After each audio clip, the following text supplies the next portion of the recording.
नाशिकच्या शिवसेना ठाकरे गटाचे महत्त्वाचे नेते मामा राजवाडे आणि सुनील बागुल यांच्या भाजप प्रवेशाच्या चर्चेने सर्वांचंच लक्ष वेधलंय। ठाकरे गटाने मामा राजवाडे यांना अवघ्या 4 दिवसांपूर्वीच नाशिक महानगर प्रमुख पदी नियुक्त केलं होतं, परंतु त्यानंतर लगेचच त्यांच्यावर मारहाण प्रकरणात गुन्हा दाखल झाला। याच वेळी त्यांच्या आणि सुनील बागुल यांच्या भाजप प्रवेशाच्या बातम्या समोर आल्या। मामा राजवाडेंचा आज भाजपमध्ये प्रवेश ऑलमोस्ट ठरला होता, मात्र खासदार संजय राऊत यांनी ट्विटद्वारे केलेल्या टीकेनंतर या प्रवेशाला तात्पुरता ब्रेक लागल्याची माहिती येते। या घडामोडींमुळे नाशिकच्या राजकारणात नवनवीन वादविवाद आणि चर्चांना तोंड फुटलंय। त्यामुळे भाजपने मामा राजवाडेंच्या पक्षप्रवेशाला कोणत्या कारणामुळे ब्रेक दिला याबद्दलच आपण सविस्तर जाणून घेणार आहोत या व्हिडिओच्या माध्यमातून। त्यासाठी व्हिडिओ शेवटपर्यंत नक्की बघा। तसं बघायला गेलं तर गेल्या काही दिवसांपासून नाशिकमध्ये ठाकरे गटातील नेते आपल्या बाजूला वळवून घेण्याचा सपाटा लावलेला भाजप पक्ष गुरुवारी म्हणजेच आज आणखीन एक मोठा धमाका करण्याच्या तयारीत होता। एकीकडे भाजपने ठाकरे गटाचे नेते सुनील बागुल आणि महानगर प्रमुख मामा राजवाडे यांना गळाला लावल्याची चर्चा रंगली होती। यावरून दुसरीकडे ठाकरे गटाचे खासदार संजय राऊत यांनी भाजपवर टीकेची झोड उठवली आणि राजकीय साधन संपत्ती आणि पोलीस यंत्रणेच्या गैरवापराचा मुद्दा त्यांनी अधोरेखित केला होता। याच पार्श्वभूमीवर आज संजय राऊतांनी एक ट्विट पोस्ट केली आहे, ज्यात त्यांनी असं म्हटलंय की सगळे फरार आज भाजपमध्ये प्रवेश करताय। राऊतांच्या या पोस्ट नंतर लगेचच भाजपने आता सुनील बागुल आणि मामा राजवाडे यांचा पक्षप्रवेश तात्पुरता थांबवण्याचा निर्णय घेतल्याची माहिती सूत्रांनी दिली आहे।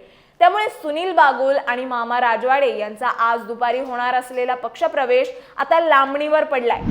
एवढाच नाही तर मामा राजवाडे हे भाजपमध्ये प्रवेश करणार असल्याची माहिती समोर आल्यानंतर ठाकरे गटाने एक महत्त्वाचा निर्णय घेतलाय। त्यानुसार मामा राजवाडे यांची महानगर प्रमुख पदावरून हकालपट्टी करण्यात आली आहे। संजय राऊत यांनी या संदर्भातील घोषणा सोशल मीडियाच्या पोस्टद्वारे केली आहे। शिवसेना पक्षप्रमुख उद्धव ठाकरे यांच्या आदेशाने प्रथमेश गीते यांची नाशिक महानगर प्रमुख म्हणून नियुक्ती करण्यात आली आहे, असं त्या पोस्टमध्ये म्हटलंय। तुम्हाला माहित असावं म्हणून सांगते, अगदी 4 दिवसांपूर्वीच विलास शिंदे यांनी एकनाथ शिंदे यांच्या शिवसेनेत प्रवेश केला होता। त्यामुळे उद्धव ठाकरे यांनी नाशिकमधील महानगर प्रमुख पदाची जबाबदारी मामा राजवाडे यांच्या खांद्यावर सोपवली होती। मात्र भाजपने त्यांनाच गळाला लावल्याने नाशिकच्या राजकारणात एकच खळबळ उडाली। मामा राजवाडे यांना ठाकरे गटाने महानगर प्रमुख केल्यानंतर नाशिक पोलिसांनी एका मारहाण प्रकरणात सुनील बागुल आणि मामा राजवाडे यांच्यावर गुन्हा दाखल केला होता। पोलिसांची पथकं या दोघांना शोधत होती, मात्र हे दोघेही पोलिसांच्या हाती लागले नव्हते। दुसरीकडे या दोघांकडून अटकपूर्व जामिनासाठी प्रयत्न सुरू होते, तो मिळेपर्यंत बागुल आणि राजवाडे फरार होते। परंतु गुन्हा दाखल झालेल्या या दोघांना भाजप आज पावन करून घेणार ही बातमी समोर येताच राजकीय वर्तुळात त्याची चर्चा रंगली। फरार असलेल्या आरोपींचा भाजपमध्ये प्रवेश झाल्यास राज्याचे मुख्यमंत्री आणि गृहमंत्री असलेले देवेंद्र फडणवीस यांच्या प्रतिमेवर प्रश्नचिन्ह निर्माण होऊ शकतं। त्यामुळे मतदार आणि समाजात भाजपविषयी चुकीचा संदेश जाण्याची शक्यता होती।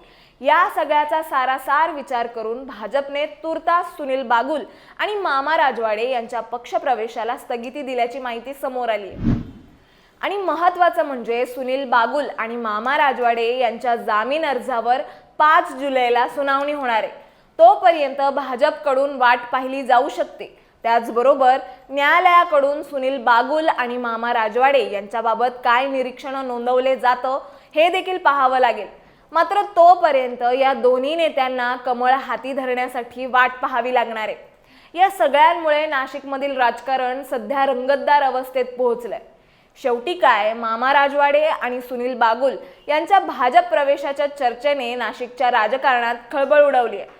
ठाकरे गटाला सातत्याने बसणारे धक्के आणि संजय राऊत यांच्या टीकेमुळे या पक्षप्रवेशाला तात्पुरता ब्रेक लागला असला तरी येत्या काही दिवसात या घडामोडींचा पुढील टप्पा काय असेल हे बघणं महत्त्वाचं ठरेल।